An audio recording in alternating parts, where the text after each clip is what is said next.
Corpus, and I think she hit 2 home runs off of us. She was like 4 for 4 with 2 jacks, and I felt like, yeah, she was incredible. Wow. Well, there's a bunch that opted out this last MLB season too. I don't know who really, but I know there were a few. Yeah. Wow. Well, are you ready to get started? Yeah, whatever you need, brother. All right, let me do an official roll here. Cool. Welcome to Swing Smarter Monthly Newsletter. This is your host, Joey Myers from hittingperformancelab.com. And I have the pleasure today of returning the favor, Mr. Coach Justin Lewis. He had me on his podcast a few years back, and he has just moved here to California, actually specifically Fresno. He just got the hitting instructor job for Fresno State softball. So I want to first welcome you to the show and welcome you to California, Justin. Yeah, brother. Thanks for having me. I appreciate it. And yeah, the tables have turned here. Well, in those days you were still, I think, doing the firefighter gig and you were looking to start to get your foot in the door for coaching and things like that. And so now you're the head hitting coach for Fresno State softball. Yeah, it's kind of been a whirlwind the last 3.5 years. I was driving a fire truck 3.5 years ago. So when we last chatted, and what's funny about that podcast, I loved doing that podcast, and I actually miss it a lot. Miss having great conversations, with people like you. But I started it because I wasn't having any luck getting back into the game, and was like, well, let's start this little journey, and then I got the opportunity to kind of get back in, and yeah, this is my 3rd school and 3.5 season, going my 4th season now. So trace us back there. So you started the podcast to try and get your foot back in the door in the game. So how did you get to where you are now? So how did that domino help you to get to where you're at? Yeah, I don't know that the podcast really helped me that much. I was working, basically Mike Candrea at University of Arizona is the one that really helped me out the most. I was living in Tucson, driving a fire truck, but I was working on Mike's camps, and that's really what, helped me get in. And then Craig Nicholson was out of coaching and was looking to get back in, and he took a Division II head job at Texas A&M Kingsville. And I had known him from, we were both at Central Arizona College together. He was the head softball coach, and I was coaching baseball there. And so we had a relationship, and that's kind of how it worked out. So went to Kingsville, took a team that hadn't been to the conference tournament in 10 years. We went to the conference tournament the first year, and then the second year went all the way to the D2 World Series and finished 2nd. Got double dipped on the last day to lose it. It was kind of a rough one. I know those are tough.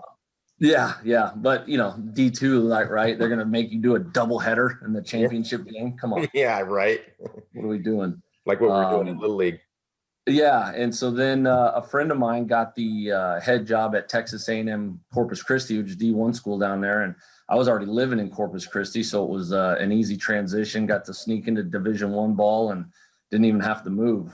And then this opportunity came along, and it was just too good of an opportunity to pass up. And so, being able to join a program that's, firing on all cylinders, and, they had a great, run before COVID hit last year. And so being able to join them and hopefully come in here and not screw things up.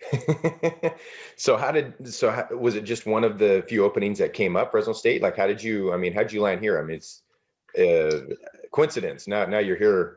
We 3.5 years ago. Now we're like right down the street. Right. I know it. It came open. I mean, they kind of went through the hiring freeze with COVID after the Coach Lyle left. And so it was just kind of a timing thing. And, I had some people that reached out to me and asked if I would be interested in it. And I hadn't even really thought about it. I wasn't planning on leaving where I was at. We were building, we took over a team that had only won 8 games the year before we got there. Yeah. And so we were kind of in our complete rebuild, and I was really looking forward to bringing, kind of going through that journey, because we brought 13 new kids into Corpus this year, and then had an amazing recruiting class coming in 2021. So I was super excited because that team is going to be nasty. So I was looking forward to being part of that. And I wasn't really planning on leaving until, I could get a head coaching job was kind of my goal. Yeah. So I wasn't really looking to leave for another assistance role, but again, just the opportunity to come join a top 25 program with the facilities that we have here. It was just, and as a hitting guy, they got everything in the world you could want here. I haven't been to a school yet that's had any more technology than my cell phone. So having an indoor hitting facility with hit tracks and K motion and blast and everything we got, I mean, it was just kind of a ideal situation for us. So, yeah. So what do you do when you come into a program like the last couple ones you talked about, where they only won 8 games? As a hitting guy, where do you start? Like, I know it's a big challenge. So where do you start with that? Yeah. Just start with the basics, man. You don't even know where to. Sometimes it's so overwhelming because you didn't recruit any of those kids, right? So you didn't. When I recruit, I try to recruit swings that I already love, because the NCAA limits us in time so much that we don't have time to do complete rebuilds of swings. It's just unrealistic, right? And you're looking at it, that's even if the kids wants to, So it's a lot of just Band-Aids, and try to make them as good as they can possibly be with what they're already working with, and at the end of the day, like, one of the reasons I recruit swings that I already love, besides the timing factor, is I don't want to take something away from a kid. Even if you make a change, you still kind of took something from them, right? And so to me, mentally, that does something to them. But luckily we were in situations where those kids were hungry for any kind of knowledge and work ethic. And so it was just kind of lucky that when I was at Kingsville, there was some really talented pieces that were in place, and we kind of fell into to a great situation. So that was nice. And then the last year was a little rough just because there wasn't a whole lot of talent there, but just great kids that wanted to work. And we were better. I mean, we were 6-16 when COVID hit, and kids were gelling and starting to really, buy in, and we probably would have won about 20 games was my guess, which doesn't sound great, but compared to 8 the year before, it was really, kind of said something. So I was kind of sad for those kids to not get to finish off, showing that we were better, but the teams that we played could tell that we were definitely better, and we were competing in games that they had no business competing in the year before, and snuck a couple of sneaky wins in over some teams that we had no business beating. And so, you just, miss it for those seniors that didn't get to finish it. But yeah, as far as just the hitting goes, it was just tough, man. It's just putting in the reps with the kids that want to work, and, just trying to put it all together.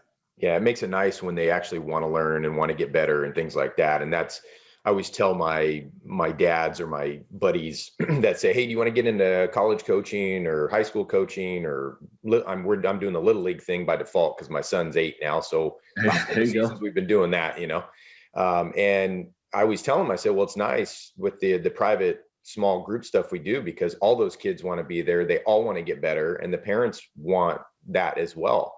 So when you say that and I know that makes it easier when you walk into a facility or a program that you haven't got to, like you said, recruit those hitters. What you mentioned the kind of swings that you're looking for. What are the top maybe 1 or 2 things that now, say like Fresno State moving forward, when you guys start your recruiting bid, or maybe you guys are still kind of doing that now, what are you looking for? A couple things. The biggest thing I look for is I look for kids that already naturally keep their barrel in the middle of the field. Mm-hmm. And it just, I mean, it's like the recruiting velocity for pitchers, right? It just more room for error. And so kids that already naturally do that, that's like number one for me. And then it's like, I mean, are we swinging the bat hard? I mean, are we trying to do damage? Kids that just, have this, it may look pretty, but there's no juice behind it. Mm-hmm.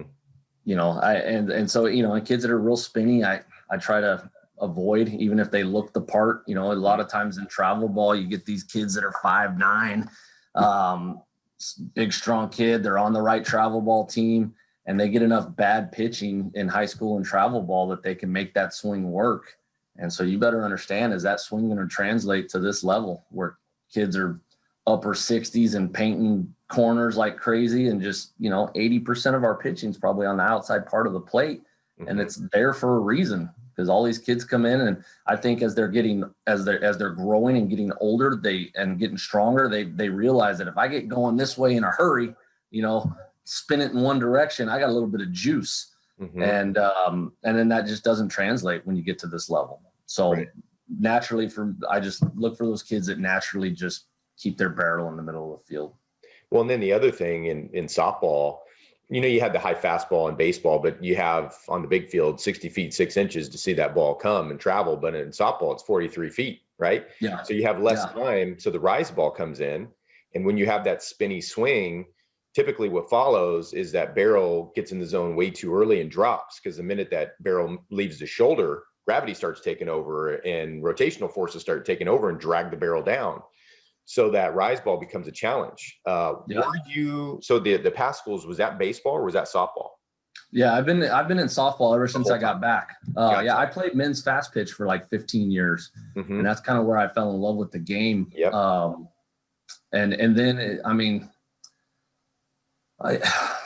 was just kind of also, you look at it as like a business move. If you looked at it just that way, yep. Softball is, to me, the way to go. I talk to baseball guys all the time, like, you got to get into softball. There's so much room for growth, and mm-hmm. there's so much dominant coaching, like just excellent coaching at all levels of college baseball, that, I was getting in as a 40-year-old assistant, like starting from the bottom. I wasn't 23, 24, right? I had to make a business decision as well. But it really, it wasn't just that. It was, I love softball. Like, after playing it, and you see how fast the game is compared to baseball, I have a hard time watching baseball anymore. It's just so slow and dry that it doesn't even hold my attention. And so, I love it. I grew up with 4 older sisters. I got a wife and a daughter. Like, I should have been foreshadowing years ago that I was going to end up coaching females, but I absolutely love it. I wouldn't trade it for baseball in a heartbeat right now. There's no way. I absolutely love it. Yeah, I love my boys. I love working with my boys, but the girls are a little bit more fun. They just, I think, again, my boys they're sponges. They want to soak it in. They want to learn. They want to get better. And some more than others, but it just seems like every girl that I've worked with, they just want it a a little bit more sometimes, and it's fun. Yeah, they're great, man. I was nervous about it. I'll tell you a funny story. My first day, my first road trip in Kingsville was kind of let me know that there's not a whole lot of difference between them either. We were driving, we're not 30 minutes down the road, and I hear this, man, who effing farted, and I was like, they're the same. It's humans. Yeah, they're the same. I was like, we're fine. So yeah, there's some obviously particulars where we got to be careful and touching and hand placements, and no more butt slaps. Yeah, none of that. No grab ass at all. We got to be particular where you stand, and it's, especially once the relationship gets built and they understand that you're just there to help them. But I'm very particular, make sure I keep my distance. I stand in front of them. Hey, is it okay if I touch your shoulders if I want to try to manipulate them a certain way? Same with their hands. And that's, I got about a 3 foot long PVC pipe for one of them. I need to, get that, understand that back hip, it's like that right there, it's, instead of using your finger, you're poking them with the. Yeah, well, and with guys, I'd grab them if their hips were going a certain way. I'd grab their hips and manipulate them the way you wanted to, but that's just not an option here. So, exactly. Yeah, that's a good point. That's a good point. And I think you, coming from a female background, family wise, you understand that, and that's good for others to hear too, especially those that have daughters that are getting into softball, like the little league version of softball and stuff. Sure, that's good to know. On game planning, when you guys are doing any kind of, or do you guys do some kind of game planning? Do you have a strategy that you help the girls with? Like, do you hunt? Do you have them hunt in certain scenarios? How does that go? Yeah, I try to look at what the other pitcher's trying to do to us. I'm real big at, is she trying to, what is she, most of them are trying to throw strike one, right? So let's find out, can she throw strike one? And if she can, Like, is that our best pitch to hit? And if it is, like, to me, we got to go bang strike one. If they have proven through scouting, whatever, that they're not great at throwing strike one, then we can be a little bit more patient. But some of these kids, I mean, I battle with these kids a lot because no one wants to hit down and away curveball running away from you at 68 miles an hour. But that might be legitimately your best shot, right? So like if you're 0-1 now because you didn't want to go attack that pitch, now most of them are just going to try to throw rise balls above your hands, and good luck with that. So I'm real big at let's find out if strike one is an option for us, and if it is, we got to drop our egos and we got to go attack it. And then I'm also real big into the 1-1 count is big for me too. Like, it makes a big difference in that pitch. Are we going 2-1 or are we going 1-2? And that's just vastly different scenarios there. So, and pitchers tend to get into rhythm, and pitch callers get into rhythms. And, so those are two counts that I track, the 0-0 count and the 1-1 count. And just having an idea of what that, rhythm and routine is, and if there's any patterns there. So yeah, that's, a lot of them, at this level, the higher up you go in the Division I, the lower levels in D2, a lot of times you're just facing 2-pitch pitchers. They'll be curveball, rise ball. The special ones got that third one, that change up. And if they got that, you're in trouble. So, and the higher up we go, you're facing kids that almost every kid's got that change up, and maybe they got a fourth pitch. And so it's, we start looking at what pitches can we eliminate. And to me, when I played and faced guys that were throwing absolute gas and had 4 devastating pitches, I got to start eliminating some of these pitches. And how do I do that? And to me, it was, if I go hunt something down at my knees, the rise ball is a lot easier to take, but I've got to be focused down in the zone. And so that's, I do a drill with our girls where I'll tell them in front toss, like, hey, every pitch is going to be at your kneecap to your shin. And I want you to get down there and drive it. And we're not just going to pound ground balls. We're going to that pitch, and they focus, and it's always like their best round. And they're super focused on it. And then about 3/4 of the way through that round, I'll throw one up at their chest level, and they take it effortlessly. And then I'll talk about it afterwards. Hey, that was a great round. Why do you think you did so good? Wow, I was focused. Oh, what's some mind blowing stuff here, And then I'll ask them, hey, like, I threw that ball up, kind of simulated a rise ball. How easy was that to take? Man, it was real easy. Well, how come? Well, I was focused down in the zone. Shocking. Yeah. Okay. So that was just, from me having to do that over and over again and chasing my fair share of rise balls through the years. And so that's what I try to get through to them. And it would just, we face so many rise ball pitchers that seems to be the key for us. Do you guys ever switch your plan and go and hunt the rise ball at all? Like, rise ball, obviously up to a certain limit, right? You're not swinging at one that's up here, but sure. Do you guys ever flat rise balls go a long way. So yeah. And what was interesting is this summer or during quarantine, a bunch of us hitting coaches got together on a weekly Zoom call. It was awesome. There was probably as many as 28, 29 of us every week from all the top programs and some of the, just JUCO programs and like all different levels, and everyone sharing their information. And one of the coaches was kind of like, his approach sometimes is like, hey, whatever their strength is, let's go hunt that. Yeah. And that was kind of something I hadn't really thought about. I was like, why would I go look for their worst, nastiest pitch, and when we start looking at a lot of the statistics that some of these guys really get into the weeds with this, with the tracking of some of this stuff. They have the technology to do it. And, they still miss, and we got to be ready for it. We're acting a lot of times like pitchers never miss, and they do at all levels. Even the greatest ones miss right in the middle of the plate a lot. So certainly made me question and made me think a little bit more about it. Have you ever dug into Perry Husband's stuff? Effective velocity? Yep, absolutely. Yeah. So he's gotten really, go ahead. No, go ahead. I was just going to. He's gotten really big into the fast pitch softball world, and he's worked with, I think, some of the top 5 programs when it comes to both the hitters and the pitchers. So if it's the hitters, it's the hunting. If it's the pitchers, they're moving their pitches around in the zone to take advantage of the discrepancy between how close the ball is versus how far it is away.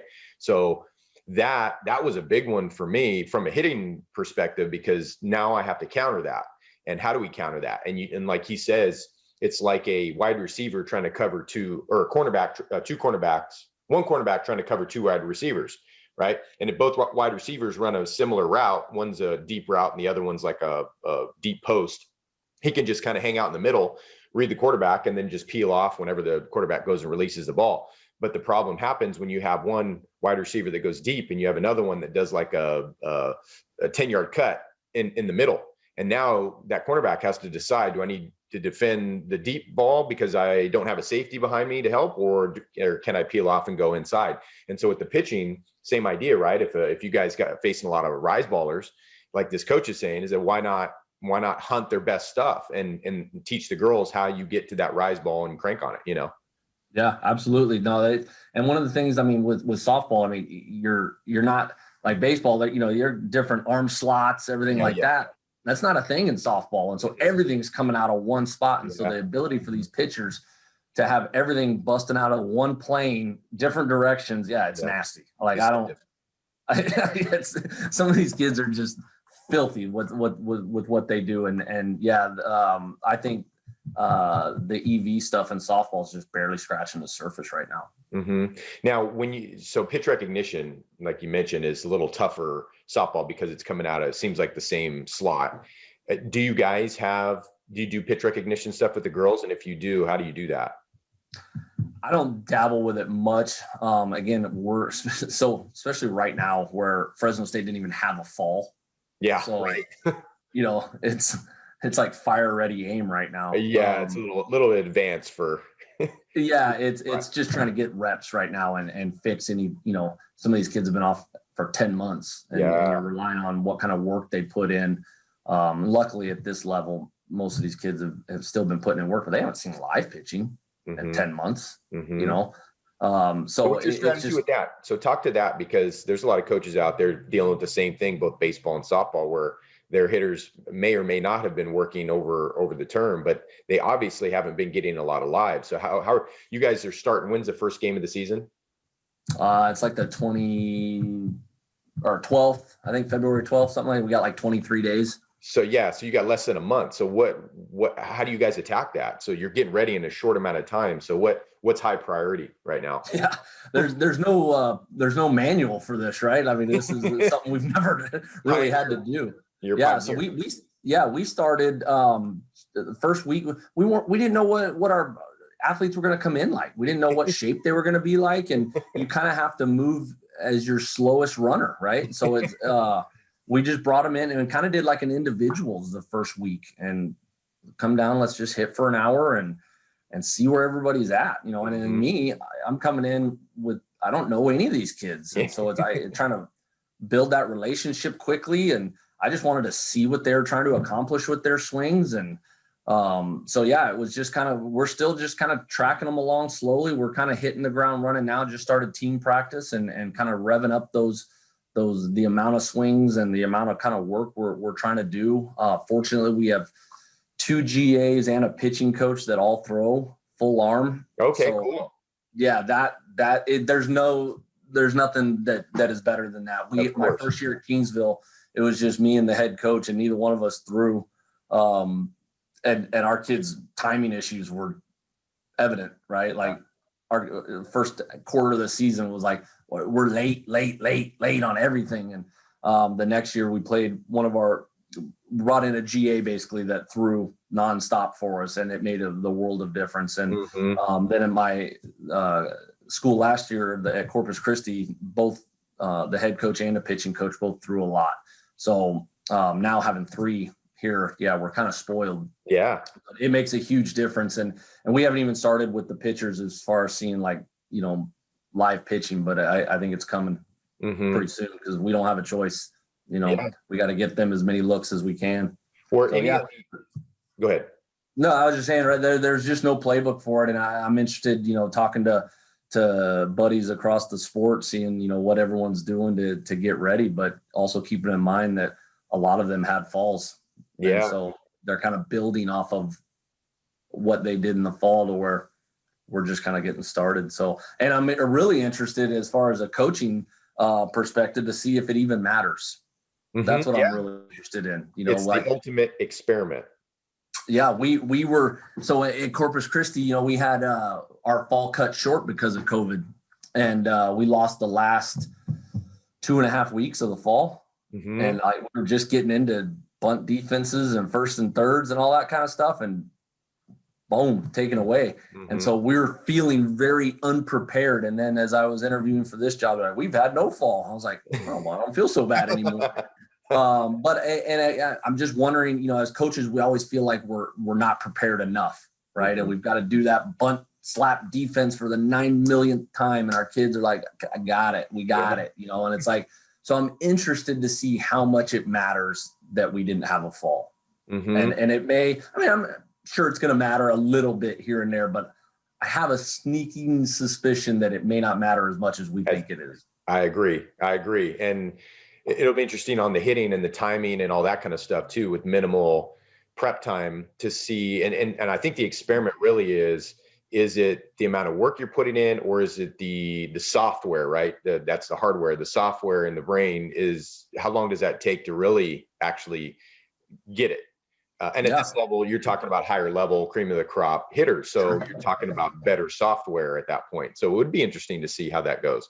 Yeah. I mean, the NFL just kind of showed us, like, they didn't have any training. I mean, they had their training camp, but they didn't play any preseason games, right? Completely different. And I watched a lot of games that kind of look like the NFL to me. So, I'm sure the coaches would disagree with that and point to numerous areas where they, fell short because they didn't feel like they were prepared. But, I'm sure we're going to screw up a cuts and relays, early, and maybe we miss a couple bunt defenses or whatever. But at the end of the day, I'm interested. Look at the recovery side for the student athletes, right? Like, baseball and softball players can traditionally claim to be some of the most overworked athletes around, just because there's no stopping, right? Especially those college baseball players, when they go off in the summer and they're just that grind, right? Softball doesn't really do that. They've started a summer league here and there, getting to be a little bit more popular, but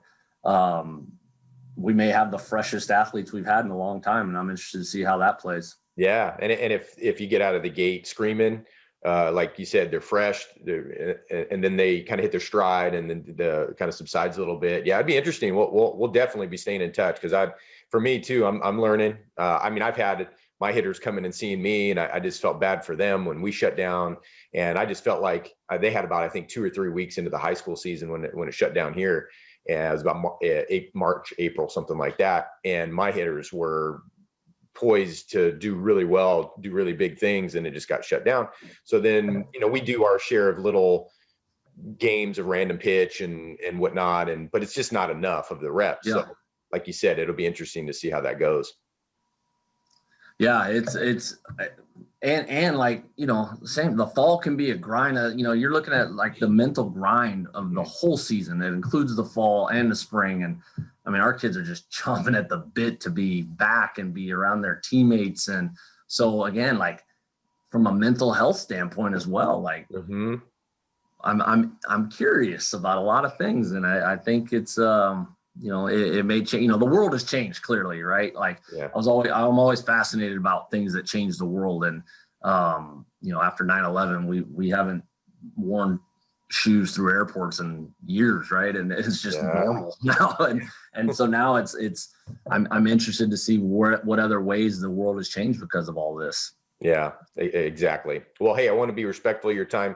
Anything that, besides the congratulatory on getting the new job and being closer to me and all this stuff, anything you're working on outside of trying to get this band of elite athletes to where they need to be?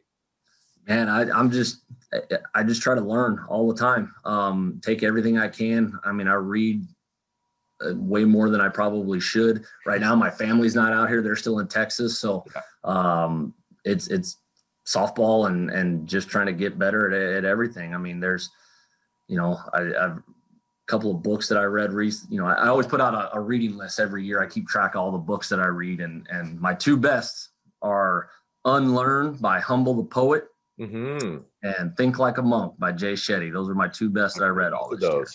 I'll have to check those out. Yeah, both those were amazing books. And then just looking to ways to apply it, and and always the ultimate hunt for becoming a better coach and a better leader and a better husband and father, and and amazing how much I think I fall short on that from time to time. So that's really been it, man. Just trying to adapt to this area and these kids, and just trying to serve them in the best ways I possibly can. And, it's all about them. And as long as we keep that attitude, good things are going to happen here. Very cool. Yeah. And that's what I like about you. You got that growth mindset, and those coaches, you always want to be around those kind of coaches because they're willing to say when they're wrong, they're willing to keep learning and that kind of thing. And I think if you're not falling short, I think you're not doing something right. You got to be setting those goals out there far enough that, yeah, sometimes you do reach them, but sometimes you don't, and that keeps you going. So I think that you have all the formula of a great growth mindset coach. So I appreciate everything you guys are doing, and take care of my girls. I won't mention their names, but take care of them out there. You got a couple good ones, man. They're some of my favorites. They're talk about growth mindset. Those two, and the older one, again, I won't mention her name. She's a sweetheart, and she's one that you'll definitely want to lean on with recruiting, because she is just likable, networky, bubbly personality. She's awesome. She's a rock star. She actually broke my PVC wall yesterday. And I've never had one explode like this, which is how hard this kid swings the bat, right? She's a little ball of terror. Yeah. And exploded this thing. And then, like, the rest of the kids that came through the station, they're like, well, of course it was her that broke it. Like, and I was like, right? Like, yeah, absolutely, like, the one that broke it. When you mentioned her name, yeah, she gained, I think I told you this, she gained like 10 miles. And it was all her. I mean, I always say I'm a compass and the flashlight in the dark, right? Absolutely. You have to put the work in. And that summer she worked so hard, and she went from like a 67 or 65 mile an hour ball exit speed with a softball to 75 plus in 3 months or 2.5 months, however long that we were working together and stuff. I mean, she's just a hard worker. It's so it comes off her bat in a hurry. And when she keeps that barrel in the middle of the field, man, it's nasty. And she came in to think that she was taught her whole life before she got into college to slap the ball. Slap. And then I think they had the coaching change after her freshman year. That's who recruited her to slap. And then the new coach that comes in says, you know what, we're not slapping, we're driving. And she didn't know how to do that because she'd been taught her whole life to slap. So, now to think how far she's come, it's great. I mean, it's great to see that. So proud of her, and you're going to be taking care of them. So she's amazing. She's been a big help in my transition here. Both of them have, actually. I mean, the other one, I got to go, we had a day off, and the other one's because they're both kind of local kids, right?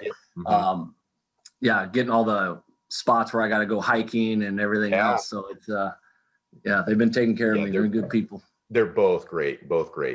And I'm sure, and haven't met the other girls, but I'm sure they're great too. So yeah, it's a diverse group of kids here, man. I love it. Like, they're all different walks of life, and just getting to hear their stories and what they're about that's what I come back to coaching. I say it all the time. Like, I love hitting, and I spend way too much time thinking about it and studying it and trying to fix swings in the middle of the night when I'm sleeping.